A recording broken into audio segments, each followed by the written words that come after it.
Meu nome é Ricardo Afonso Menezes e eu fui perito criminal e investigador de local de crime por 27 anos.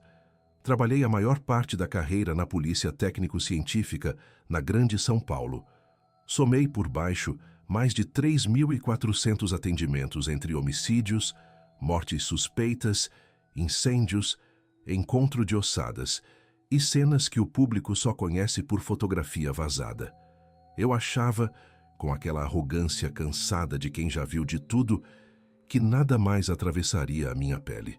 Até agosto de 2016, quando um caso em Vila Leopoldina, São Paulo, me fez abandonar a especialidade, pedir transferência e começar terapia como se eu fosse um novato quebrado. Eu só estou contando agora porque passei anos tentando me convencer de que foi estresse, contaminação de memória, confusão de laudo. E porque, nas últimas semanas, eu vi um rosto que eu não deveria ter visto de novo. Se você já sentiu, em hospital, estrada ou velório, aquela certeza íntima de que alguém está presente sem estar, você sabe do que eu falo. Você já viveu alguma coisa assim e nunca contou para ninguém? Naquela noite de agosto, eu estava no plantão noturno.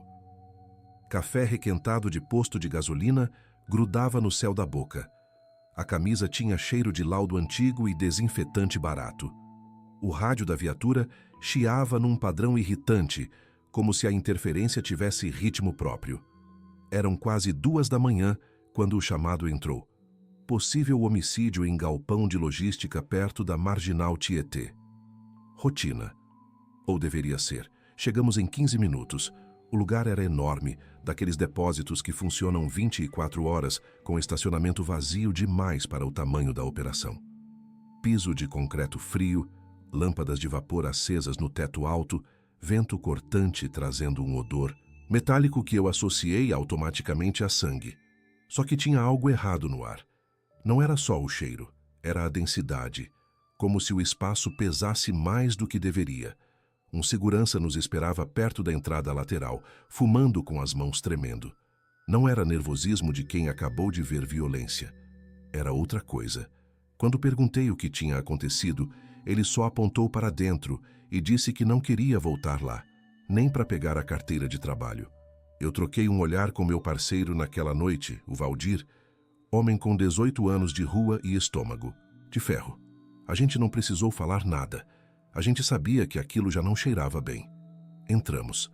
Percorremos um corredor estreito com paredes de chapa metálica até chegarmos ao setor de manutenção. Ali, o espaço se abria. Área ampla com prateleiras de ferramentas, bancadas de trabalho, algumas caixas empilhadas. E no centro, sob uma lâmpada que pendia do teto feito interrogatório barato, estava o corpo. Era para ser rotina, suposto homicídio no depósito. Mas antes mesmo de eu abrir a maleta de fotografia e o kit de coleta, eu notei o detalhe errado. Não havia mosca nenhuma. Em lugar nenhum. E mesmo assim o ar tinha aquele peso de coisa aberta há horas, só que sem o cheiro humano, sem o doce podre que se gruda na roupa e na memória. Aquele vazio de inseto já era estranho por si só. Mosca sempre chega primeiro. Sempre. Eu fiquei ali parado alguns segundos, olhando o corpo de longe, sentindo que alguma coisa no protocolo mental não estava batendo. Valdir se aproximou com a lanterna, iluminou o rosto da vítima. Homem adulto, 30 e poucos anos talvez, roupa de trabalho com crachá pendurado no bolso da camisa. Estava de costas, braços meio abertos, pernas levemente dobradas. Não parecia alguém que caiu. Parecia alguém deitado com cuidado. Comecei a trabalhar. Isolei o perímetro com fita, coloquei os cones de marcação, peguei a câmera, registrei o ambiente em ângulos amplos antes de me aproximar. É sempre assim. Você documenta o todo antes de tocar no detalhe. Fotografei a entrada, as janelas, as prateleiras, as ferramentas. Anotei a temperatura, uns 22 graus. A umidade, a ventilação. Tudo normal. Tudo dentro do esperado. Mas o desconforto continuava, latejando na base do crânio como pressão de sinusite. Quando me aproximei do corpo, senti uma coisa que eu não sentia há anos, vontade de recuar. Não por nojo, por instinto, como se o corpo fosse uma armadilha. Eu engoli seco, coloquei as luvas de látex, peguei a escala métrica, posicionei ao lado da cabeça, tirei foto. Passei para o tronco, depois para as pernas. A roupa estava parcialmente rasgada na altura do ombro e da cintura, mas a pele por baixo estava intacta. Nem arranhão, nem marca de queda. Chamei o Valdir. Mostrei para ele. Ele franziu a testa, se abaixou, olhou de perto, passou a lanterna devagar pelo pescoço, pelos braços, pelas mãos, nada. Sem ferimento, sem defesa, sem luta. A gente trocou aquele olhar de novo, o tipo de olhar que dispensa palavra porque palavra não ia ajudar. Eu pedi o kit de luminol. Apliquei nos pontos onde deveria haver sangue. Piso ao redor do corpo, trajeto até a entrada, bordas das prateleiras. A reação foi fraca. Quase nada. Em alguns lugares, o luminol acendia numa tonalidade estranha, meio esverdeada, como se tivesse sido diluído em algo que não era água. Eu já tinha visto sangue lavado antes, mas ali o piso estava seco, completamente seco. E não havia sinal de limpeza, nenhum rastro de pano, detergente, nada. Pedi para o Valdir fotografar enquanto eu examinava a posição das coisas ao redor. Havia uma cadeira tombada perto de uma bancada, algumas ferramentas deslocadas, marcas no concreto que pareciam arrasto de peso. Tudo sugeria violência, confronto, mas o corpo contrariava tudo isso, porque ele não tinha um arranhão, nem um hematoma, nem rigidez nas mãos que indicasse tentativa de defesa. Olhei para o rosto, e foi aí que senti o primeiro arrepio real da noite. Os olhos estavam semiabertos, mas o brilho da córnea parecia novo demais. Como se aquela superfície não tivesse conhecido vento, ou poeira, ou vida. Era uma observação estúpida, eu sabia. Olhos são olhos. Mas tinha alguma coisa na textura daquela imagem, alguma coisa que não se encaixava com o resto da cena. Valdir chamou minha atenção para o pescoço. Havia uma marca circular ali, perfeitamente redonda, do tamanho de uma moeda grande. A pele ao redor estava levemente mais clara, mas sem hematoma, sem inchaço, sem nada que sugerisse trauma real. Parecia mais uma impressão. Como se alguém tivesse pressionado algo contra o pescoço com força suficiente para deixar a forma, mas não para machucar. Peguei a lupa. Examinei de perto. A borda da marca era limpa, precisa. Não havia irregularidade, não havia falha. Era perfeita demais. E quanto mais eu olhava, mais eu sentia aquela sensação de que alguma coisa ali estava fora de lugar. Não na cena, no mundo. Ainda era cedo para falar em sobrenatural. Eu trabalhava com fatos, com química, com física, mas eu tinha uma certeza íntima, pesada, de décadas. Aquilo não era o tipo de erro que a gente resolve com mais luz ou mais café. Chamei 2 colegas que estavam de plantão no setor técnico. Eles chegaram meia hora depois, gente de olfato treinado e olho frio. Fizeram o mesmo percurso que eu tinha feito. Ambiente, corpo, detalhe. E no final, quando a gente se reuniu perto da viatura, a frase veio em voz baixa, quase envergonhada, como se ninguém quisesse ser o primeiro a admitir. Isso não faz sentido. Um deles apontou de novo para o pescoço.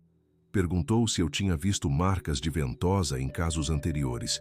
Eu disse que sim, mas nunca sem hematoma, nunca tão simétrica. Ele concordou. Ficou quieto. Acendeu um cigarro e olhou para o chão. O outro colega, o mais velho, homem que tinha trabalhado com desova em represa e incêndio em favela, ficou um tempo olhando para o rosto da vítima. Depois se afastou sem falar nada. Só sacudiu a cabeça. Eu conhecia aquele gesto.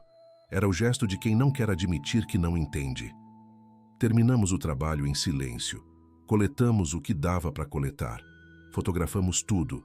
Lacrei as evidências, assinei os termos, orientei a remoção do corpo. Quando saí do galpão, já eram quase 5 da manhã. O céu começava a clarear, mas eu sentia como se ainda estivesse escuro por dentro. No caminho de volta, Valdir perguntou o que eu achava. Eu disse que não sabia. E era verdade. Eu realmente não sabia. Mas alguma coisa tinha mudado naquela noite. Alguma coisa na forma como eu olhava para o mundo, como se uma porta tivesse sido aberta e eu não conseguisse mais fechar. A identificação veio rápido demais. Isso foi a segunda coisa que me incomodou. Normalmente, quando a gente chega num local e encontra um corpo sem testemunha direta, leva tempo até confirmar quem é a pessoa. Você espera a digital voltar do sistema, ou alguém da família aparecer, ou os documentos serem validados. Mas ali, no galpão, a equipe da segurança já tinha o nome completo, a função, o histórico de acesso. Disseram que era técnico de manutenção terceirizado, 34 anos, contratado há 6 meses pela empresa que prestava serviço ao depósito. O crachá conferia, a ficha de ponto conferia. Tudo muito organizado, organizado demais. Pedi para ver as câmeras. Me levaram até uma sala minúscula no andar de cima, cheia de monitores velhos e cadeiras de plástico. O responsável pela segurança, um homem de uns 50 anos com olheiras fundas, parecia mais nervoso do que o segurança lá fora. Ele mexeu no computador com as mãos suadas, clicou em alguns arquivos, procurou a gravação da noite. A câmera interna mostrava o corredor que dava acesso ao setor de manutenção. Dava para ver o homem entrando sozinho, às 23h42. Ele carregava uma caixa de ferramentas, andava com passos regulares, sem pressa. Nada de suspeito, nada de errado. Ele entrou pela porta de chapa metálica e sumiu do ângulo. 3 minutos depois, a imagem apagou. Não foi apagão. Não foi corte brusco. Foi como se alguém tivesse abaixado o contraste até o vídeo virar uma mancha cinza. Durou 17 segundos. Quando a imagem voltou, o homem já estava no chão na mesma posição em que eu o tinha encontrado. Sem movimento, sem luta visível, sem ninguém saindo ou entrando. Pedi para ver de novo. O responsável rodou o vídeo 3 vezes. Sempre a mesma coisa. Entrada normal, apagamento estranho, corpo no chão. Perguntei se havia outras câmeras cobrindo aquele setor. Ele disse que não. Só aquela. Perguntei se o sistema tinha histórico de falha. Ele hesitou, depois admitiu que sim, mas nunca desse jeito. Normalmente, quando a câmera falhava, a tela ficava preta ou congelava. Nunca tinha virado aquela coisa acinzentada e sem profundidade. Voltei ao local com essa informação na cabeça. Refiz o perímetro mental. Medi distâncias. Calculei tempo. Se o sujeito tinha entrado sozinho e ninguém tinha saído, então, ou ele tinha morrido de causa natural, o que não explicava a roupa rasgada nem os objetos deslocados, ou tinha acontecido alguma coisa que a câmera não conseguiu registrar direito. Comecei a procurar ponto a ponto. Usei lanterna de luz alternada nas bordas do piso, nas quinas, nos cantos onde poeira acumula. Procurei por cabelo, fibra, fragmento de pele, qualquer vestígio biológico que indicasse presença de outra pessoa. Encontrei quase nada. Só pó industrial e graxa velha. Pedi luminol em mais pontos. Apliquei nas prateleiras, na bancada, na parede próxima ao corpo. A reação continuava fraca e irregular. Em 2 lugares específicos, um perto da cadeira tombada e outro próximo à porta, o luminol reagiu com aquele tom esverdeado que eu não conseguia identificar. Coletei a amostra. Lacrei. Anotei no relatório como substância não identificada visualmente. Olhei de novo para a cadeira. Estava virada de lado a uns 2 metros do corpo, como se tivesse sido jogada com força, mas o assento não tinha marca de impacto. O encosto não estava quebrado, e quando levantei a cadeira percebi que ela era mais leve do que parecia. Plástico barato. Se alguém tivesse jogado aquilo com violência real, teria rachaduras. Fui até a bancada. Havia ferramentas espalhadas, chave inglesa, alicate, parafusos soltos. Peguei uma das chaves com a luva. Pesei na mão. Olhei a superfície. Limpa, sem digital, sem graxa. Como se tivesse sido limpa recentemente, mas de um jeito que não deixava rastro de pano ou solvente. Guardei também. Foi quando eu me abaixei para fotografar as marcas no concreto que senti de novo aquele cheiro, leve, quase imperceptível. Ozônio. Como quando chove e o ar fica eletrificado, só que sem chuva, sem tempestade. Só aquele cheiro limpo e errado ao mesmo tempo. Levantei e olhei para o teto. As lâmpadas de vapor estavam todas funcionando, mas a iluminação parecia desigual. Havia áreas onde a luz simplesmente não chegava direito, como se fosse absorvida antes de tocar o chão. Pedi para o Valdir trazer o tripé com a lâmpada auxiliar. Quando acendemos, a diferença foi clara. Em alguns pontos a sombra não mudava.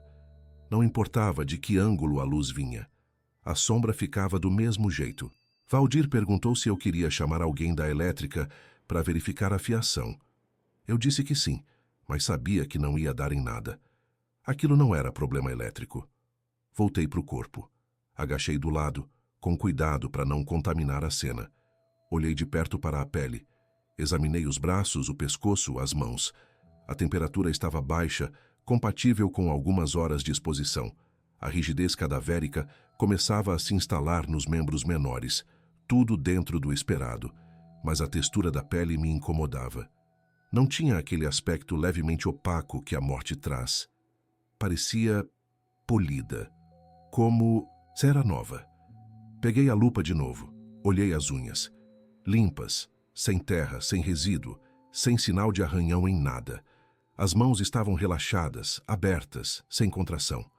Não havia defesa, não havia luta.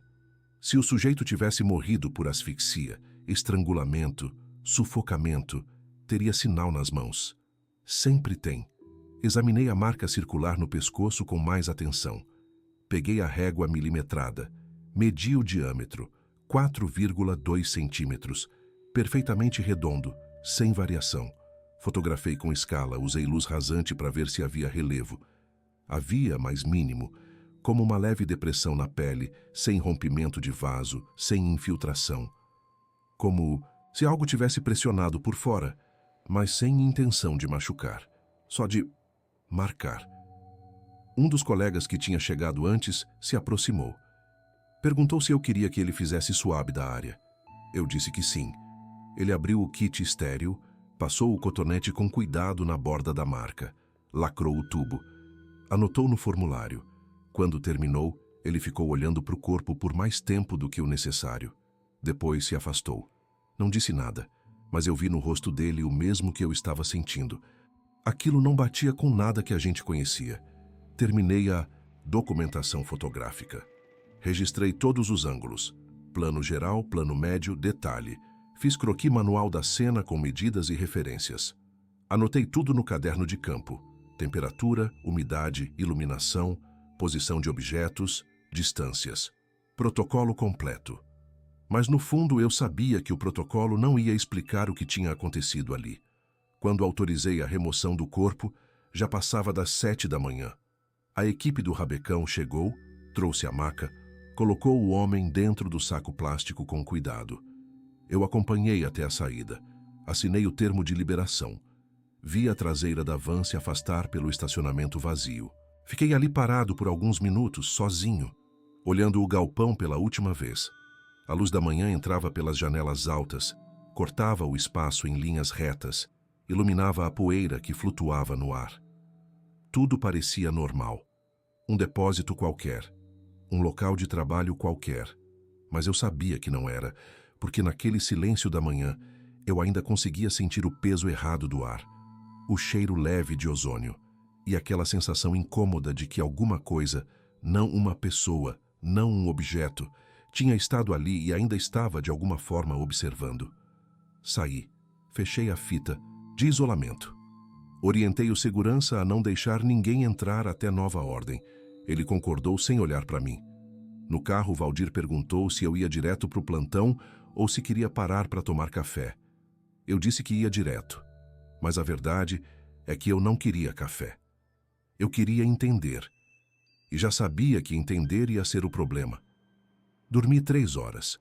Acordei com a boca seca e a sensação de que tinha esquecido alguma coisa importante. No dia seguinte, fui ao IML acompanhar os procedimentos. Não era minha função direta, mas eu precisava fechar o círculo entre o local e o corpo. Cadeia de custódia. Eu queria ter certeza de que as amostras que eu tinha coletado iam ser processadas do jeito certo, sem contaminação, sem atalho. Cheguei cedo. O prédio cheirava a formol e café velho. As luzes fluorescentes piscavam num ritmo irregular que me deu dor de cabeça, antes mesmo de eu entrar na sala de necropsia. O legista responsável era um homem que eu conhecia de outros casos. 30 anos de profissão, voz mansa, mão firme.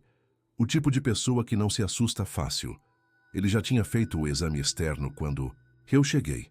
Me chamou para ver. O corpo estava sobre a mesa metálica, coberto até a cintura por um lençol verde.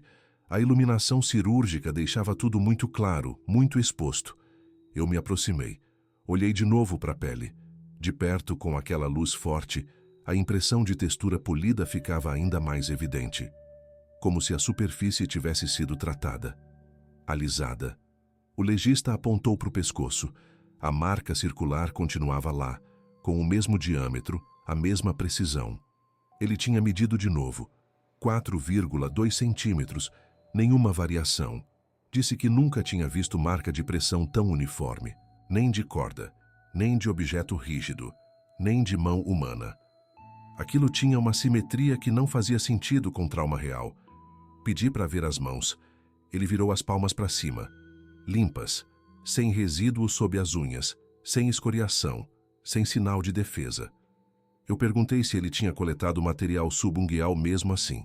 Ele confirmou. Disse que tinha raspado, lacrado, identificado. Tudo no protocolo. Depois me mostrou a roupa. Estava separada numa mesa auxiliar. Cada peça identificada e fotografada. A camisa tinha cortes irregulares na altura do ombro direito e nas costas. Peguei a lupa. Examinei as bordas do tecido. O fio estava separado, mas não arrebentado. Era como se alguém tivesse puxado o tecido até ele ceder, mas sem força bruta, sem rasgo violento. As pontas dos fios estavam inteiras. Não tinha aquele aspecto farpado que tecido rasgado sempre tem. A calça tinha o mesmo padrão. Corte limpo na altura da cintura, tecido separado sem agressão aparente. Pedi para coletar a amostra das bordas. O legista concordou. Pegou a tesoura, cortou pequenos pedaços, colocou em saco plástico estéril. Anotou tudo, voltei para o corpo. Pedi para ver o resultado preliminar do swab que tinha sido feito no pescoço. Ele abriu a pasta. Mostrou a ficha. A análise química tinha detectado resíduo compatível com ozônio e uma substância que o laboratório não conseguiu identificar na primeira triagem. Pedi segunda análise, mais específica. Ele disse que ia solicitar. Quando o legista começou a necropsia propriamente dita, eu fiquei. Não costumo assistir quando não é estritamente necessário, mas daquela vez eu quis ver. Quis ter certeza de que não ia passar nada batido. A abertura em Isaacis foi padrão. O bisturi cortou limpo. A pele abriu sem resistência. E foi aí que eu vi a primeira coisa que me fez engolir seco. A vascularização interna parecia desenhada, organizada, como se os vasos seguissem um padrão geométrico que a natureza não segue. Humanos são assimétricos, sempre. Pequenas variações, cicatrizes internas, desvios de formação. Todo o corpo tem história impressa na carne. Mas ali os vasos pareciam ter sido distribuídos com régua. Comentei isso em voz baixa. O legista parou, olhou, franziu a testa. Disse que realmente parecia incomum, mas que às vezes a preservação pós-morte criava ilusões visuais. Continuou o trabalho. Ele removeu o externo. Abriu a cavidade torácica. Os órgãos estavam no lugar. Pulmões, coração, fígado. Tudo presente. Tudo com aparência normal. Mas, de novo, havia aquela sensação de simetria excessiva, de organização artificial, como se cada órgão tivesse sido colocado ali seguindo um manual técnico, não um processo biológico. Pedi para ele pesar o coração. Ele pesou. 320 gramas, dentro da média. Cortou uma seção. Examinou. Disse que estava bem preservado, sem sinal de doença, sem obstrução, sem trauma. Pulmões, sem edema, sem congestão, sem presença de líquido que indicasse afogamento ou asfixia. Fígado, sem cirrose, sem lesão, sem intoxicação aparente. Rins, função preservada, sem necrose. Tudo padrão, tudo normal. Só que a normalidade era o problema, porque aquele nível, de preservação, aquela ausência total de imperfeição, não batia com um corpo que supostamente tinha morrido há 12 horas. Não batia com a realidade que eu conhecia. Pedi para ele examinar o cérebro. Ele abriu o crânio com a serra elétrica, removeu a calota, expôs a massa encefálica. E, de novo, aparência impecável, sem hemorragia, sem edema, sem pressão, sem nada que justificasse morte súbita. Ele fez cortes transversais, coletou amostras para histologia, disse que ia precisar de mais tempo para análise microscópica, mas que, macroscopicamente, não havia sinal de trauma, intoxicação ou doença aguda. Quando terminou, ele fechou o corpo, costurou, limpou e ficou parado ao lado da mesa, olhando para baixo, com as mãos ainda enluvadas, sem falar nada. Perguntei o que ele achava. Ele tirou as luvas devagar, jogou no lixo biológico, lavou as mãos na pia, secou. Só depois respondeu. Disse que em 30 anos nunca tinha visto o corpo tão preservado sem sinal de trauma. Disse que parecia mais modelo anatômico do que pessoa e que não queria o nome dele naquele laudo final. Saí do IML com a ficha provisória embaixo do braço. Conclusão preliminar. Morte de causa indeterminada, aguardando o resultado toxicológico e histopatológico. Fui direto para o arquivo.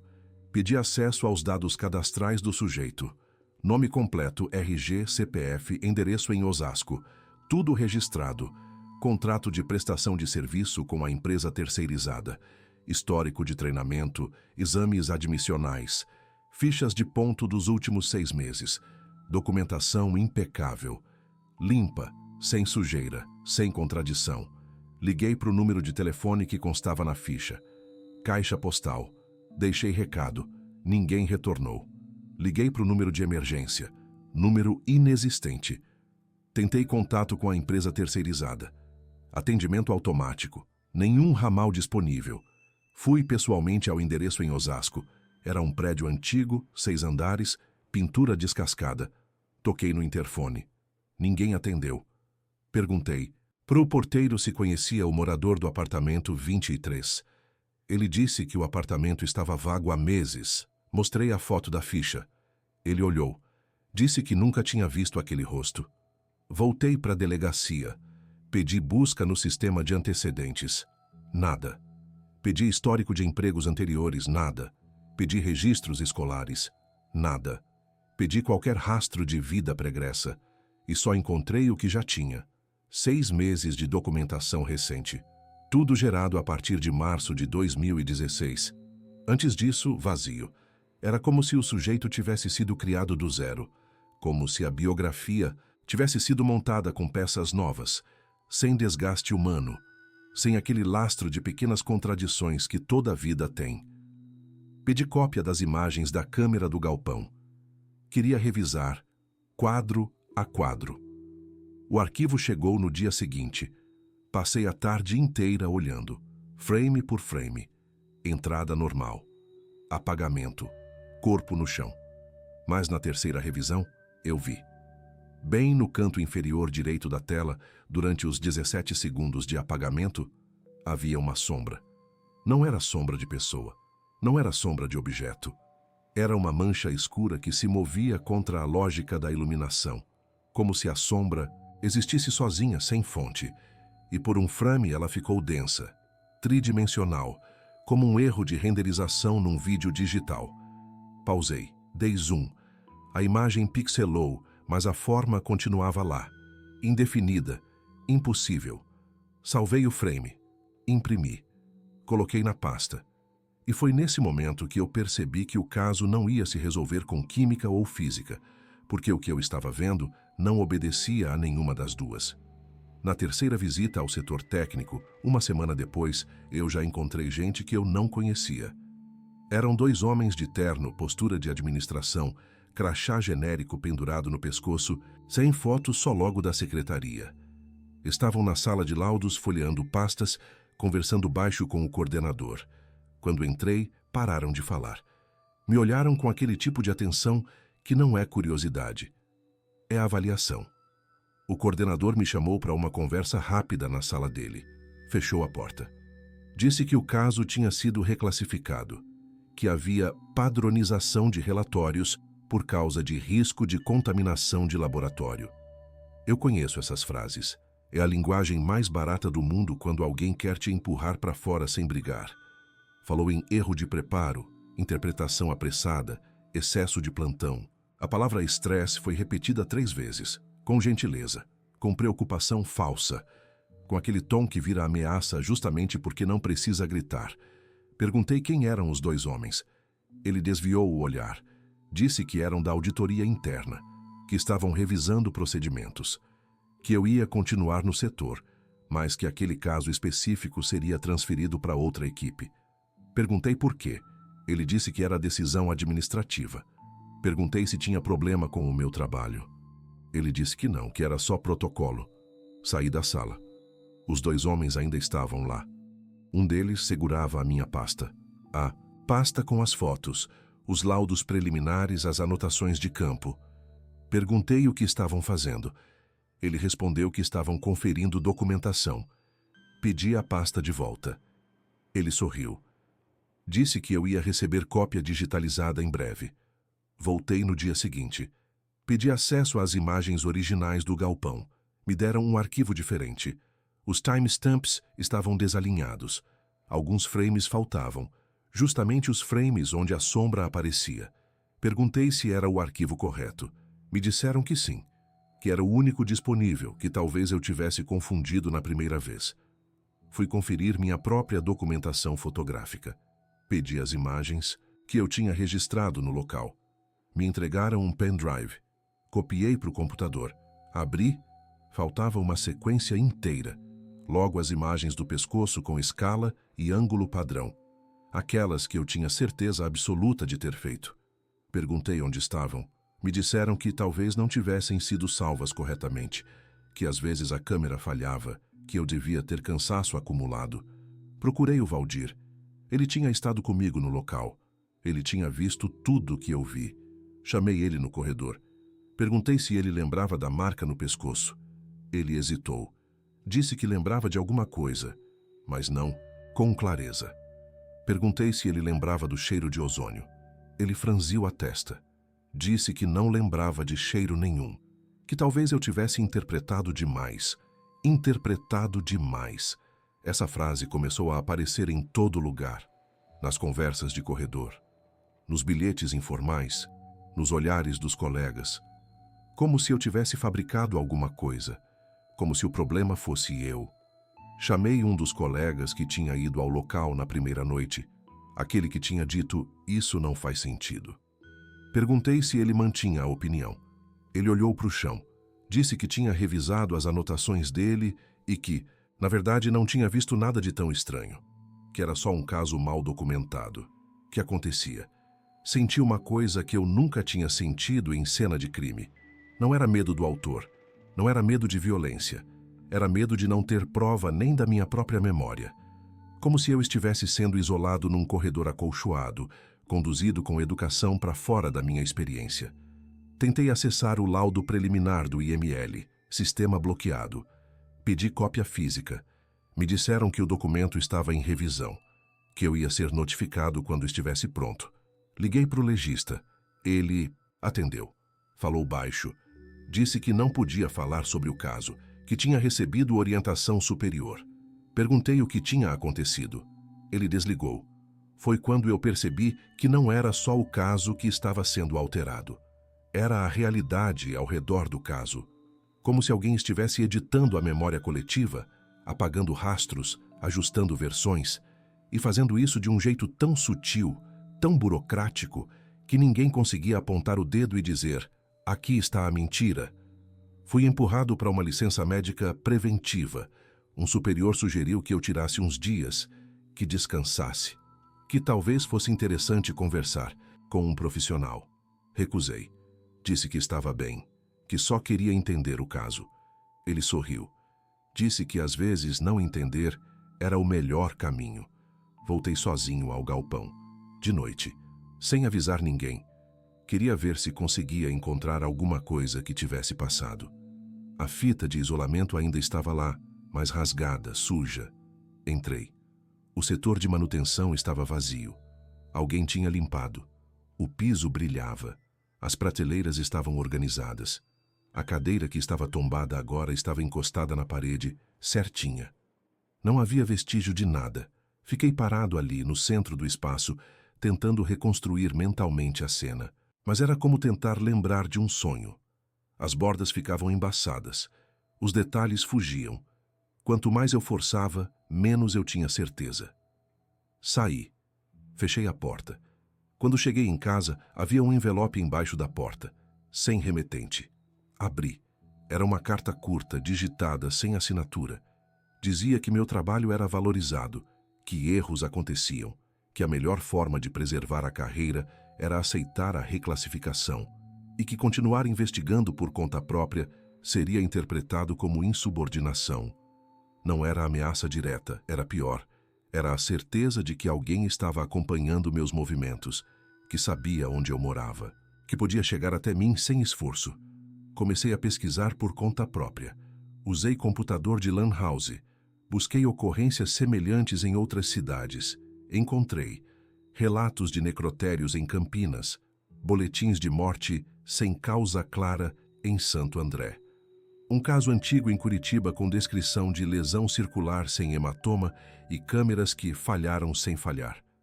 Sempre com a mesma resposta institucional. Erro humano, falha técnica, caso encerrado. Imprimi tudo, guardei numa pasta separada. Escondi em casa. Não mostrei para ninguém. Uma noite, voltando do plantão, percebi que estava sendo seguido. Não era paranoia. Era técnica. Carro sempre 3, veículos atrás. Nunca muito perto. Nunca muito longe. Mudei de rua. Ele mudou também. Parei num posto. Ele parou mais adiante. Fiquei 15 minutos. Quando saí, ele já não estava mais lá. Mas a mensagem tinha sido dada. 2 meses depois, fui chamado para uma reunião com a diretoria. Disseram que tinham analisado meu histórico, que reconheciam minha dedicação, que gostariam de me transferir para uma função administrativa em cidade menor. Melhor qualidade de vida, menos pressão, mais tempo para a família. Recusei. Disse que queria continuar na perícia. Eles insistiram. Disseram que a transferência era recomendação forte, que seria bom para mim, que havia questões de saúde a considerar. Questões de saúde, como se eu estivesse doente, como se o problema fosse meu cérebro, não o que eu tinha visto. Fui forçado a passar por avaliação psicológica.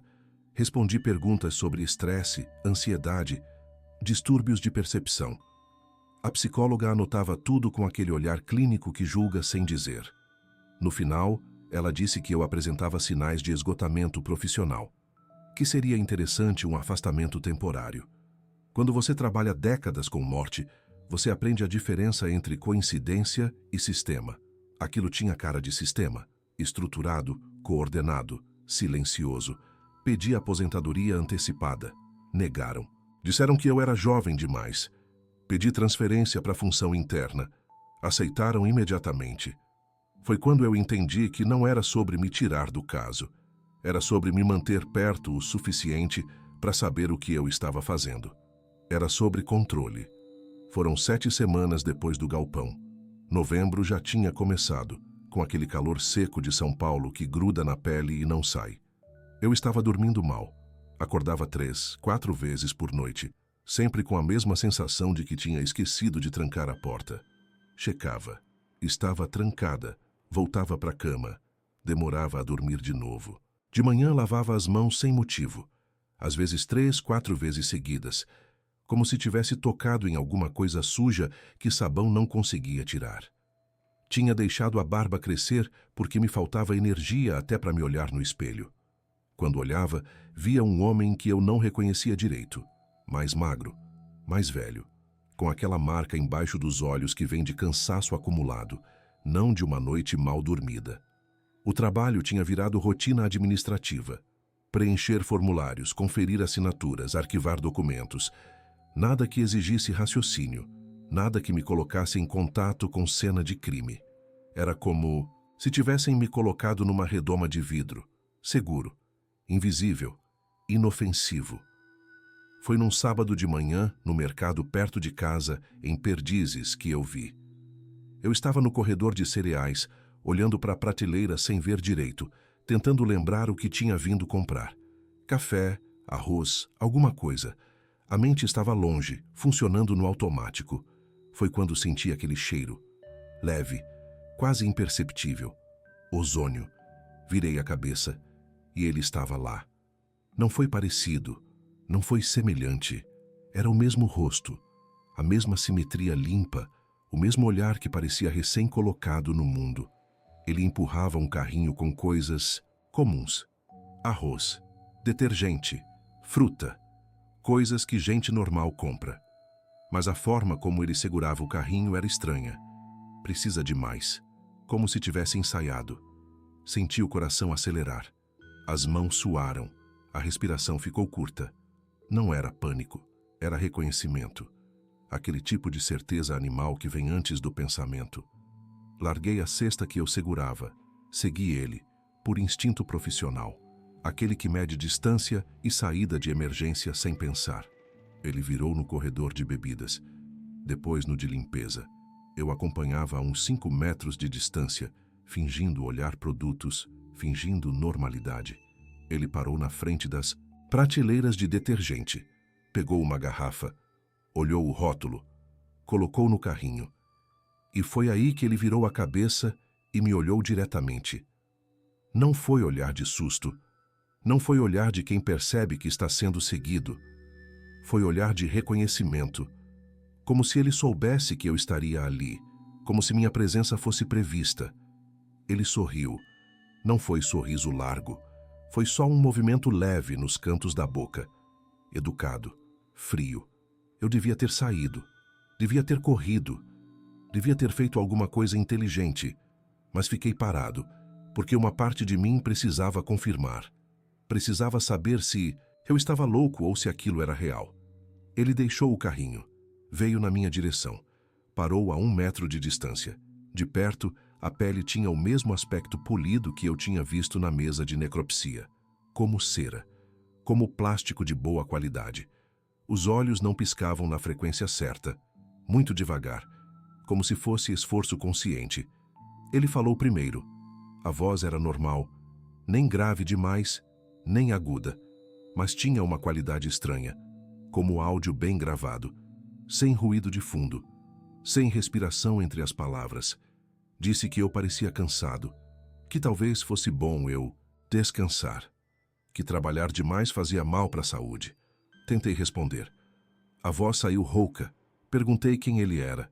Ele inclinou a cabeça de leve, como se a pergunta fosse interessante. Disse que nomes não importavam, que o que importava era a função, e que a função dele tinha sido cumprida.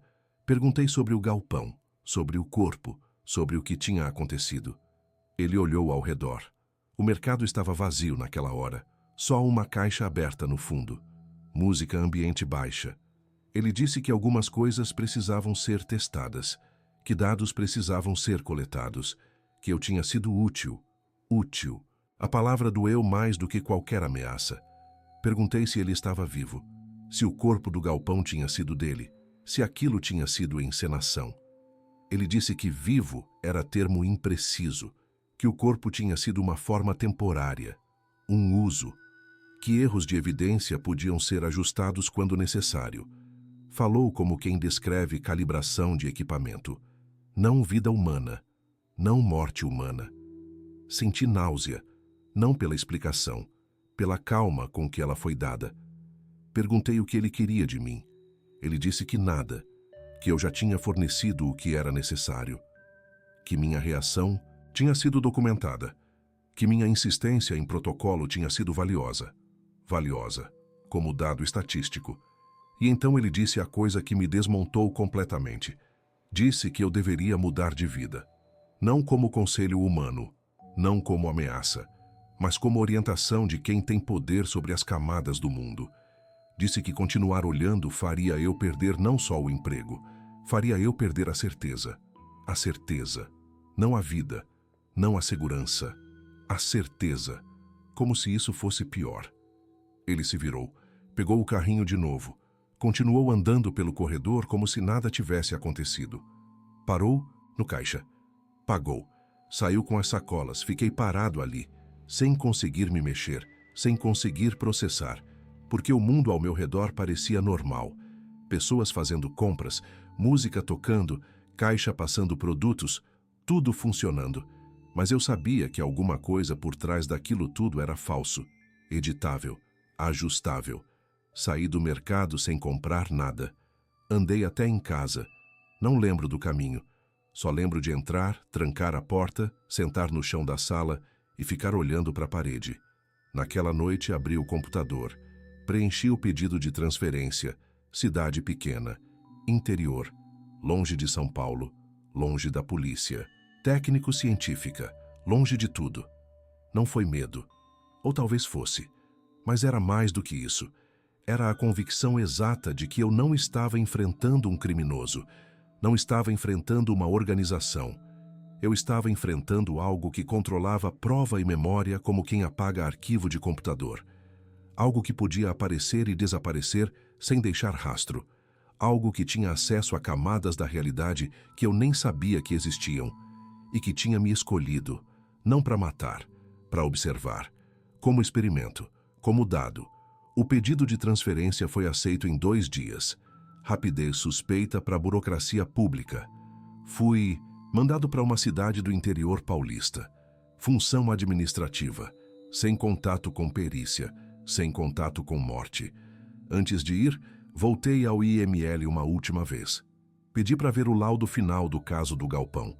Me disseram que o laudo tinha sido arquivado como morte natural por causa indeterminada. Pedi para ver o corpo. Me disseram que o corpo tinha sido cremado, sem família reclamando, sem investigação aberta. Protocolo padrão. Perguntei o nome do sujeito. Me deram uma ficha impressa. Nome, RG, CPF. Tudo igual ao que eu já tinha visto. Só que quando eu busquei o número do FRG no sistema, não existia. Quando busquei o CPF, estava inativo desde 2012. Como se a pessoa nunca tivesse existido, ou tivesse sido apagada. Saí de São Paulo em janeiro de 2017. Levei pouca coisa. Roupa, documentos, a pasta escondida com as pesquisas que eu tinha feito. Deixei para trás 27 anos de carreira. Deixei para trás a arrogância de achar que eu entendia o mundo. Porque o que eu tinha visto, tanto no galpão quanto no mercado, não era coisa que cabia em laudo. Não era coisa que cabia em lei. Era outra camada, outra estrutura. Algo que funcionava paralelo à realidade que a gente conhece e que só ficava visível quando falhava ou quando queria ficar. E eu tinha sido escolhido para ver. Não sei porquê, não sei para quê, mas tinha sido. Essa consciência me acompanhou durante a viagem inteira para o interior, no retrovisor, nas sombras da estrada, no reflexo das janelas, a certeza de que algo continuava observando, não com olhos, com atenção, como quem monitora resultado de teste. Moro desde 2018 numa cidade pequena do interior. Não vou dizer qual. Não, importa. É daquelas cidades onde todo mundo conhece todo mundo, onde padaria tem nome de santo e cachorro dorme no meio da rua sem medo de carro. A rotina é repetida. Acordo cedo, tomo café, vou para o trabalho, arquivo o documento, assino papel, volto para casa, janto, assisto televisão sem prestar atenção, durmo, acordo de novo. É vida pequena, proposital, segura. Eu deveria ter melhorado. As pessoas dizem que ar de interior cura estresse, que silêncio cura ansiedade. Em parte melhorou. Voltei a respirar sem aquela pressão constante no peito. Voltei a dormir algumas noites inteiras. Voltei a comer sem sentir gosto de metal na boca. Engordei 3 quilos, deixei a barba, comprei cachorro. Fiz amizade com um vizinho que planta tomate, mas eu nunca me livrei do caso. Tenho uma forma de olhar que eu não consigo desligar. É automática. Quando vejo alguém novo na cidade, turista, parente de alguém, funcionário de empresa que veio fazer serviço, eu olho com atenção. Procuro o perfeito demais, a simetria excessiva, a pele que parece polida, o olhar que não tem história. A forma de andar que é precisa sem ser natural. Até hoje, quando vou no mercado, eu sinto cheiro de ozônio em corredor vazio e o corpo inteiro trava. Quando vejo câmera de segurança piscando, eu lembro do frame com a sombra. Quando passo por galpão de logística na estrada, eu diminuo a velocidade e olho pelo retrovisor mais vezes do que seria normal. Em hospital, quando preciso levar alguém, eu observo os corredores. Presto atenção na profundidade, em como a luz se comporta, em como as sombras caem. Porque agora eu sei que o mundo pode achatar, que pode falhar como imagem digital, e que isso pode acontecer sem ninguém perceber. Em velório eu escuto as histórias. Presto atenção nas mortes estranhas, nas causas indeterminadas, nos corpos bem preservados, nos casos que foram arquivados rápido demais. E quando ouço, eu reconheço o padrão. Sempre tem. Em cidade pequena, as pessoas falam. Contam do tio que morreu sem doença, da vizinha que foi encontrada sem marca, do rapaz que sumiu e apareceu depois como se nada tivesse acontecido. Ninguém conecta os pontos, porque os pontos parecem normais quando vistos separados. É só quando você junta, quando você sabe o que procurar, que o padrão fica claro. Eu falo com você agora, especialmente se você tem mais idade, especialmente se você já engoliu muita coisa calado, porque eu suspeito que não sou o único que carregou um episódio impossível e fingiu que foi nada. Eu sei que tem gente que já viu, que já sentiu, que já teve aquele momento de quebra na lógica do mundo e escolheu não falar porque falar seria admitir loucura. Você já percebeu uma pessoa que parecia real, mas não encaixava direito no mundo? Como se tivesse sido colocada ali, mas sem passado, sem conexão verdadeira. Você já teve memória de hospital que ninguém confirma? Acordou depois de procedimento e jurou que alguma coisa tinha acontecido, mas os médicos disseram que não? Já viu estrada mudar por um segundo, como se o cenário tivesse falhado e voltado ao normal? Já sentiu em velório que alguém estava presente sem estar? Não fantasma, não espírito, mas presença, observando. Já acordou com a certeza de que uma prova, um objeto, um detalhe da sua vida foi alterado? E quando você tentou confirmar, todo mundo disse que sempre foi daquele jeito, que você estava confundindo, que era cansaço. Se alguma dessas perguntas te pegou num lugar íntimo, você sabe do que eu falo. E se sabe, então você carrega a mesma coisa que eu. Esse peso de saber que o mundo não é sólido, que a realidade tem falhas e que tem algo, não sei o que, não sei quem, que opera nessas falhas com precisão burocrática. Porque eu aprendi uma coisa simples e inquietante. Aquilo que eu encontrei não precisa se esconder em sombras. Ele sabe andar à luz, sabe preencher formulário, sabe fazer compra em mercado, sabe ocupar espaço humano sem ser humano e sabe, principalmente, como fazer você duvidar da sua própria memória. Essa é a parte que dói mais. Não é o medo de morrer. É o medo de não ter certeza de nada, de olhar para o passado e não saber o que foi real, de olhar para o presente e não saber se a pessoa ao seu lado é pessoa mesmo. Eu parei de trabalhar com morte, mas a morte não parou de trabalhar comigo, porque agora eu sei que morte não é só parada do corpo. Morte pode ser substituição, pode ser edição, pode ser forma temporária descartada quando não serve mais. E isso muda tudo. Muda a forma como você olha para a notícia, muda a forma como você lê obituário, muda a forma como você cumprimenta a gente nova, porque você nunca sabe, nunca tem certeza, e viver sem certeza é viver com medo permanente no fundo de tudo. Teve noites em que pensei em voltar para São Paulo, em procurar os arquivos, em tentar juntar prova, mas aí eu lembro da carta embaixo da porta, lembro do carro me seguindo, lembro do olhar dele no mercado, e eu sei que não adianta, porque isso não é crime que você resolve com investigação. Isso é sistema, e sistema é maior que indivíduo. Então eu escolhi viver pequeno, trabalho simples, rotina controlada, poucos amigos, pouca exposição. É forma de sobrevivência. Não é vida plena, mas é o que sobrou. De vez em quando, recebo ligação estranha. Ninguém fala do outro lado, só silêncio, e depois desliga. Ou recebo e-mail sem remetente com anexo que não abro. Ou vejo o carro parado em frente de casa, motor ligado, vidro escuro, que vai embora quando eu olho. Não sei se é paranoia, não sei se é real. Essa é a parte pior. A linha entre as duas coisas ficou embaçada. Mas tem uma coisa que eu sei com certeza.